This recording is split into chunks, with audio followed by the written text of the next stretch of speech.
হাসির রাজা, জ্ঞানের রাজা, রসিক রাজা।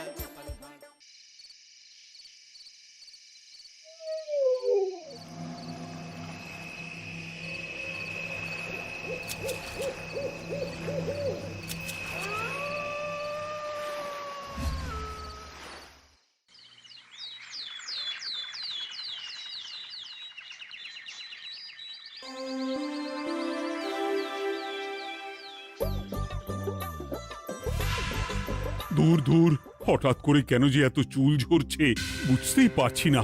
কতদিন হয়ে গেল চুল ওঠা আর থামছেই না। না, এমন হতে থাকলে তো মাথায় টাক পড়ে যাবে। না না না, আজ রাজবৈদ্যের কাছে পরামর্শ নিতে হবে। কি ব্যাপার মহারাজ, আজ আপনাকে এমন চিন্তিত দেখাচ্ছে কেন? জীবনে বড় দুঃখ গোপাল, মন মেজাজ একদম ভালো নেই। সে কি কি হয়েছে মহারাজ? গোপাল থাকতে দুঃখ কিসের? আর বলো না, মাথার চুলগুলো আজকাল ঝড়ে পড়া পাতার মতো পটপট করে ঝরে যাচ্ছে। আমি তো জানি কেন এমন হচ্ছে, কিন্তু এখনই মুখ খুললে চলবে না। আর একটু বেশি বিপদ বাড়লে তখন মাঠে নামবো। তাই বলুন। এ তো খুব ছোট ব্যাপার। চুল ঝরলে টাক পড়বে, আর সেটা পড়া কত ভালো জানেন? কথায় আছে, যত বড় টাক তত বেশি টাকা। তুমি চুপ করো তো বাপু। যদি টাক থাকলেই টাকা হতো, তাহলে তোমার টাকা কোথায়? যেটা বোঝো না সেটা নিয়ে কথা বলো না। তাই না তাই, মহারাজের ঝরছে চুল, চিন্তার ভাঁজ মাথায়। গোপাল যতই চেষ্টা করুক, চিড়ে ভিজবে না কথায়। তোমরা সকলে থামো তো দেখি। ও রাজবৈদ্য, তুমি এর কিছু উপায় বলো। আগে মহারাজ, অনেক সময় দেহে ওই লৌহের পরিমাণ কমে গেলে এমন চুল ঝরে। আপনি বরং পালং শাক, ওই কিশমিশ, কলা ও আরো কিছু ফল আমি বলে দিচ্ছি, সেগুলো বেশি করে খান। আচ্ছা আচ্ছা আচ্ছা, তবে তাই করে দেখি।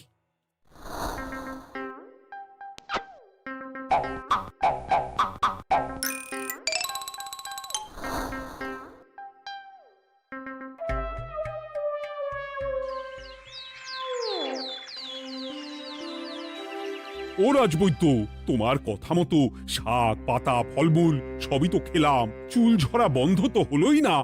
তো জানতামই এমন হবে। কিন্তু মহারাজ, এমনটা তো হওয়ার কথা নয়। কিন্তু হচ্ছে তো। আরে আমার সাধে চুল, কোথায় চলে গেলি সব? এর জন্য তুমি দায়ী। তুমি এর জন্য শাস্তি পাবে বৈদ্য। আমাকে আমাকে ক্ষমা করে দিন মহারাজ। এমনটা হবে এ তো আমি ভাবতেই পারিনি। কিছু মনে করবেন না মহারাজ, ছোট মুখে বড় কথা বলছি। কিন্তু সত্যি এখানে রাজবৈদ্যর কোনো দোষ নেই। ওকে শাস্তি দেওয়াটা ঠিক হবে না মহারাজ। দেখেছেন মহারাজ, গোপালের সাহসটা দেখেছেন? আপনার মুখের উপর কথা বলছে। তা বলি, তুমি যখন এতই বোঝো, তাহলে নিজেই একটা আস্ত লোহা খেয়ে দেখো না, তোমার মাথায় চুল গজাচ্ছে কিনা। ঠিকই আছে, এসব মূর্খের মতো কথা কেবল আপনার থেকেই আশা করা যায় মন্ত্রী মশাই। মহারাজ, আপনি বিচক্ষণ মানুষ। আমার শুধু অনুরোধ, আরেকবার ভেবে দেখবেন। ঠিক আছে, রাজবৈদ্যকে আমি শাস্তি দেব না, কিন্তু সকলের জন্য আমার একটা ঘোষণা আছে। কি ঘোষণা? আমার এই কঠিন সমস্যা যে দূর করে দিতে পারবে, তাকে আমি বিশেষ পুরস্কারে ভূষিত করব। এই তো পেয়েছি। এই সুযোগ কোনোভাবেই হাতছাড়া করা চলবে না। এবারের সমস্যাটা সত্যি বেশ কঠিন। কি করলে যে মহারাজের চুল পড়া বন্ধ হবে সেই উপায় মাথাতেই আসছে না। হঠাৎ করে কেন যে এমন হলো কে জানে।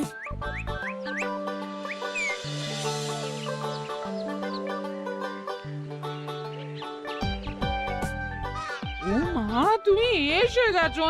একটু বসো, আমি তেলটা মেখেই হাত ধুয়ে খাবারটা বাড়ছি। হ্যাঁ, সে ঠিক আছে, কিন্তু তুমি কিসের তেল মাখছো এটা? কি আবার মাথার চুলের তেল? এখানেও চুল, ওদিকে মহারাজেরও চুল ঝরে পড়া নিয়ে আমরা সবাই হিমশিম খাচ্ছি গিন্নি। আরে, মহারাজের অত সুন্দর কালো চুলগুলো ঝরে যাচ্ছে, এ তো ভারী দুঃখের কথা। সে আর বলতে। ওই জন্যই তো আমি আমি বাবা মাথায় এই জড়িবুটি তেল মাখি। এতে চুলের গোড়া শক্ত করে, চুলকে ভালো রাখে, নতুন চুল গজায় সব। হ্যাঁ কি কি বললে? নতুন চুলও গজায়? সত্যি? হ্যাঁ, বাহ, তাহলে আর চিন্তা কি? আমাকে এই তেলটা একটু দিতে পারবে গিন্নি? মহারাজকে দিয়ে আসি। উনি বলেছেন যে ওনার সমস্যা দূর করতে পারবে তাকে উনি পুরস্কার দেবেন। ওমা, এই তাই নাকি? এ তো দারুণ ব্যাপার গো। নাও নাও নাও, তেলখানা নিয়ে মহারাজকে কাল দিয়ে এসো তাহলে। আর জানিয়ে দিও, দিনে 2 বার কিন্তু তেল মাখতেই হবে। হ্যাঁ, আচ্ছা, ঠিক আছে।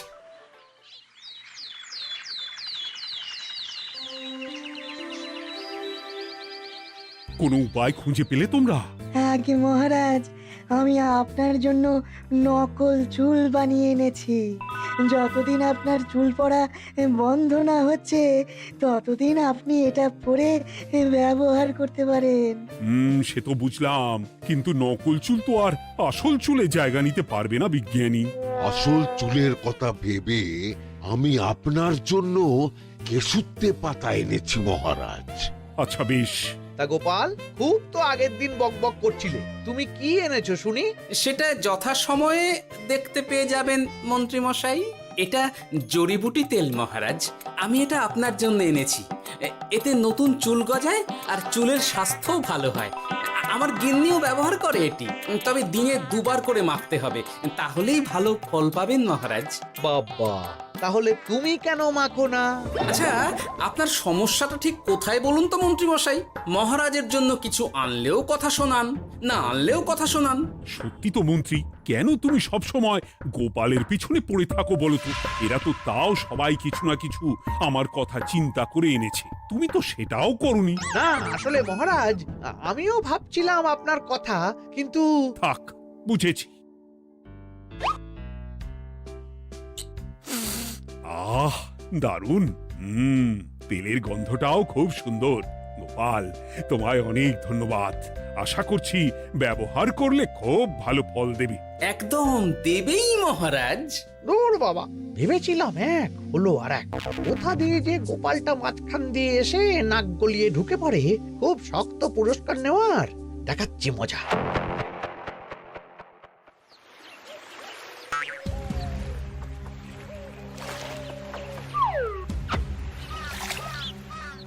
এবারে গোপালের তেল দিয়েই সব কিছু তোলপাড় করব।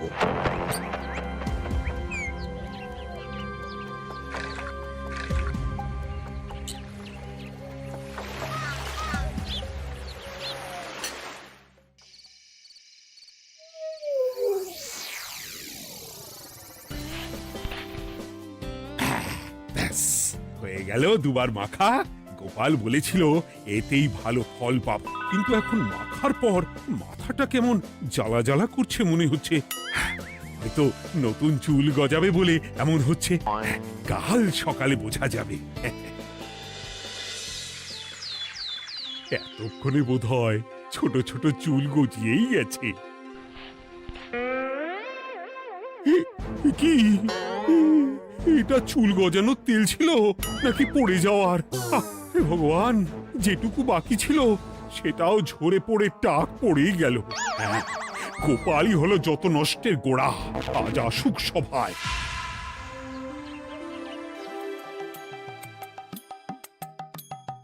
এই যে এখন এলেন উনি। ও কি মহারাজ, আপনি এমন কাপড় মাথায় জড়িয়ে বসে আছেন কেন? তুমি আর এমন প্রশ্ন জিজ্ঞাসা করো না গোপাল, তোমার দয়াতেই মহারাজের এমন অবস্থা। মানে? মানেটা আমি তোমায় দেখাচ্ছি, দাঁড়াও। এই যে গোপালের দেওয়া তেল মেখেই আমার এমন হয়েছে, আর তার জন্য আমি তোমাকে কোনোদিনও ক্ষমা করব না গোপাল। বিশ্বাস করুন মহারাজ, আমার গিন্নিও মাখে এই তেল, কিন্তু এমন কিছু তো এখনো পর্যন্ত ঘটেনি। আমি আর কিচ্ছু শুনতে চাই না। আমার মাথা ভর্তি চুল আমি ফেরত চাই।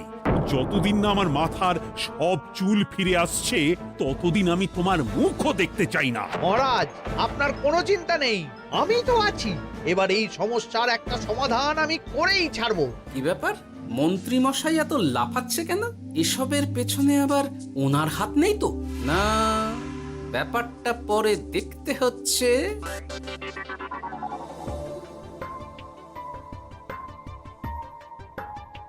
আমি বলি কি মহারাজ, এই সময়টা বরং আপনি নকল চুলটা মানে মানে পরচুলা ব্যবহার করুন। হ্যাঁ, অগত্যা কিছু তো একটা গন্ডগোল আছেই।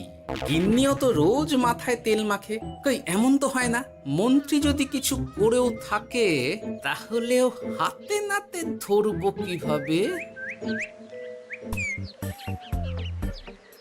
ও কি গো গোপাল দাদু, এখন এই সময় তুমি রাজসভা ছেড়ে এখানে? তোদের দাদু আর রাজসভায় যাবে না রে? কি বলছো গো? কেন? আর কেন, বিনা দোষে এমন শাস্তি। তোমায় শাস্তি দিয়েছে? তুমি শুধু বলো কে তোমার সাথে কি করেছে, বাকিটা আমরা বুঝে নিচ্ছি। আচ্ছা বলছি, কৃষ্ণনগরের মন্ত্রী মশাইয়ের বাড়িটা কোন দিকে একটু বলতে পারবেন? কৃষ্ণনগরে নতুন নাকি? আগে তো আপনাকে কখনো দেখেছি বলে মনে পড়ছে না। হ্যাঁ, আমি এখানে থাকি না, আমি এখানে আমার কাজে এসেছি, তাই মন্ত্রী মশাইয়ের বাড়ির ঠিকানাটা যদি একটু বলে দেন। নিশ্চয়ই, এ পথ দিয়ে সোজা চলে যান, তারপর কিছুটা ডান দিকে গেলেই পেয়ে যাবেন। আচ্ছা, অনেক ধন্যবাদ। ভিন গাঁয়ের লোক মন্ত্রী মশাইয়ের বাড়িতে, ব্যাপারটা বেশ সন্দেহজনক লাগছে। এই এই গুলটে ন্যাপলা, তোরা তোরা দুজন একটু আড়াল থেকে দেখতো লোকটা মন্ত্রী মশাইয়ের বাড়িতে ঠিক কি জন্য এসেছে, তারপর আমায় খবর দিস। ঠিক আছে গোপাল দাদু। তোমার আবার এখানে আসার কি দরকার ছিল? আমি তো বলেছি যে আমি ঠিক গিয়ে তোমার পাওনা গন্ডা মিটিয়ে দেবো। মিটিয়ে দেবে? কতদিন হয়ে গেছে জানেন? দেখো, হয় আমার কীটনাশক আর সার সব ফিরিয়ে দিন, নয়তো আমার জিনিসের দাম মিটিয়ে দিন। কীটনাশক, সার আর কি করে ফেরত দেবো বলো? ও তো সব পুকুরের জলে মিশে গেছে। ওসব আমি জানি না, আমার পাওনা গন্ডা মিটিয়ে দিন, ব্যাস। চল চল, এখনই তাহলে গোপাল দাদুকে গিয়ে সব জানাই। হ্যাঁ, চল চল। দাদু, ও গোপাল দাদু, তোরা এসে গেছিস? আয় আয় আয় আয় আয়। মন্ত্রী মশাইয়ের মুখ থেকে অনেক খবর পেলাম। তাই নাকি? কি শুনি? মন্ত্রী মশাই ওই লোকটার কাছ থেকে অনেক কীটনাশক সার নিয়েছে, কিন্তু এখনো জিনিসের দাম মেটায়নি। হ্যাঁ, ওই জন্যই তো মন্ত্রী মশাইয়ের উপর লোকটা খুব রেগেছিল, হুমকিও দিয়েছে এক সপ্তাহের মধ্যে জিনিসের দাম সব মিটিয়ে দিতে হবে। তাই নাকি? কিন্তু কীটনাশক সার নিয়ে মন্ত্রী মশাই কি করবে? সেটা তো বলতে পারবো না দাদু, তবে হ্যাঁ, মন্ত্রী মশাই ওই লোকটাকে বলছিল যে ওই সব কীটনাশক সার পুকুরের জলে মিশে গেছে। কি বললি? পুকুরের জলে? আচ্ছা, এবার দুয়ে দুয়ে চার করা গেল। অনেক ধন্যবাদ রে তোদের। বল বল, তোরা কি খাবি? কিচ্ছু লাগবে না গোপাল দাদু, তবে ভোলা বয়ের আর মিষ্টি খাওয়ালে। আচ্ছা আচ্ছা। কি করে যে মহারাজকে আসল ব্যাপারটা বোঝাই, কিছু তো একটা উপায় বের করতেই হবে। তা বলি বাবা, রাজসভায় যেতে হবে না বলে কি সারাদিন এইভাবেই শয়নে শয়নে দিন কাটাবেন বাবা? হ্যাঁ, উপায় পেয়ে গেছি। বুঝলে গিন্নি, আমাকে একটা জায়গায় যেতে হবে, বুঝলে? তারপর ওখানে যদি কাজ হয় তাহলে আগামীকাল রাজসভায় আমি যাব। কিন্তু তুমি যে বলেছিলে তোমার এখন ছুটি। হ্যাঁ, কি আর করি বলো, গুরুত্বপূর্ণ একটা কাজ, তাই যেতেই হবে। আচ্ছা যাও। ওই গো বিজ্ঞানী, আরে গোপাল যে, বলো। এই এই যে বিজ্ঞানী, একটা বিশেষ দরকারে তোমার কাছে এলাম, বুঝলে? হ্যাঁ, বলোই না। আচ্ছা, এই দূষিত জলকে কিভাবে আবার পরিশুদ্ধ করে বলতে পারবে? কেন পারবো না? জলের মধ্যে একটু চুন আর ফটকিরি দিয়ে দিলেই জল আবার দূষণমুক্ত হয়ে যাবে। তবে ওগুলো দেওয়ার পর কিছুদিন সেই জলকে ব্যবহার করা বন্ধ রাখতে হয়। হ্যাঁ, আচ্ছা আচ্ছা, অনেক ধন্যবাদ, আসি তাহলে। হ্যাঁ,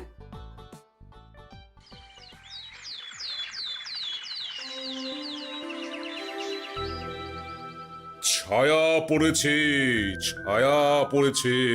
আমি বেশ বুঝতে পারছি তার ছায়া পড়েছে এখানে। কার ছায়া পড়েছে? আজকাল তোর মাথা থেকে অনেক চুল ঝরে পড়ছে, তাই না? আগে হ্যাঁ সাধু বাবা, আপনি একদম ঠিক কথা বলেছেন। ও বাবা, এই আবার কোথা থেকে উদয় হলো? আরে আমি একা গিয়ে সেই স্নানের পুকুর পরিদর্শন করতে চাই। যথা আজ্ঞা বাবা।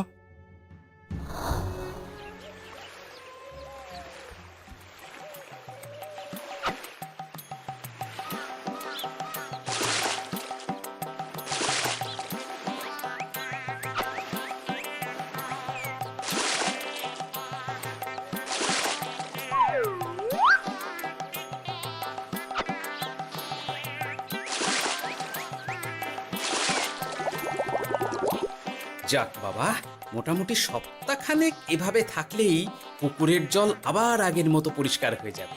এবার শুধু মহারাজকে একটু বুঝিয়ে বললেই হয়ে যাবে।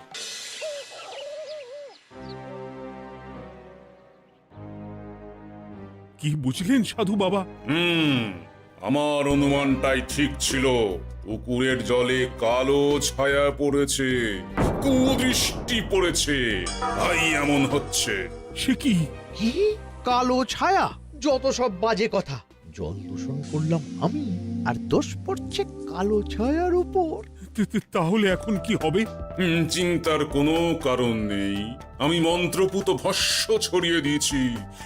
1 সপ্তাহ ওই পুকুরের জল স্পর্শ তো দূর, পুকুরের কাছেও যাওয়া নিষেধ। তাহলে আমার মোহরের কি হবে? যথা আজ্ঞা সাধু বাবা। ও কি, তাহলে মহারাজ এতদিন স্নান করবেন কোথায়? সে কথা কাউকে চিন্তা করতে হবে না। মহারাজের ওপরে কালো ছায়া পড়া জল পড়েছে, তাই আগে সেটা শোধন করতে হবে। আমাকে তাহলে কি করতে হবে সাধু বাবা? আমার শিষ্য গোপাল আমাকে আগেই এই বিষয় জানিয়েছিল। আমি তার হাত দিয়েই তোর স্নানের জল পাঠিয়ে দেব। তাই আগামী 1 সপ্তাহ সেই জল দিয়েই তোকে স্নান করতে হবে। কি গোপাল? দেখছো তো মন্ত্রী, গোপাল আমাকে কত ভালোবাসে। আমি ওকে কত কথা শোনালাম, কিন্তু না না না না, কাল থেকেই আমি আবার গোপালকে রাজসভায় ডেকে আনবো। আমি আসছি, আমার কাজ হয়ে গেছে। আর হ্যাঁ, তোর স্নানের পুকুরের চারিদিকে প্রহরীর বন্দোবস্ত কর। কাক পক্ষীও যেন ওখানে প্রবেশ করতে না পারে। আচ্ছা বাবা, আচ্ছা।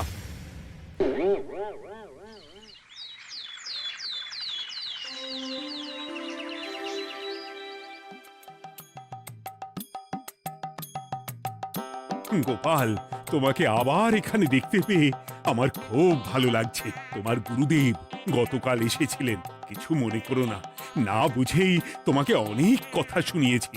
না মহারাজ, আমি জানি আপনি আমাকে খুব ভালোবাসেন, তাই আমি কিছু মনে করিনি মহারাজ। এই নিন, আমি আপনার স্নানের জল এনেছি। হ্যাঁ হ্যাঁ, দাও দাও দাও।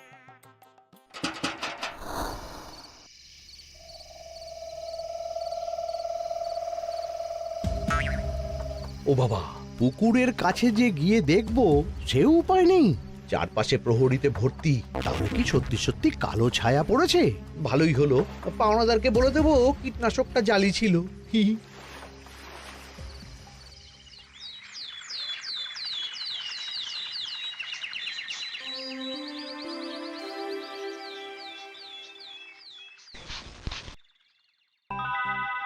এই তো আমার সেই পুরনো কালো চুলগুলো আবার ফিরে এসেছে। আহা, কি যে আনন্দ হচ্ছে দেখে। আজ 1 সপ্তাহ সম্পূর্ণ হলো। গোপালের জন্য আমার স্নানের পুকুর থেকে কালো ছায়া দূর হয়েছে। আমাকে এই সমস্যা থেকে দূর করার জন্য আমি গোপালকে 100টি মোহর উপহার দিতে চাই। ধন্যবাদ মহারাজ। দূর, আমার আর ভালো লাগে না। সব সময় গোপালই মোহর পায়, এটা তো আমার পাওয়ার কথা ছিল। এদিকে আজকে পাওনাদারও আসবে।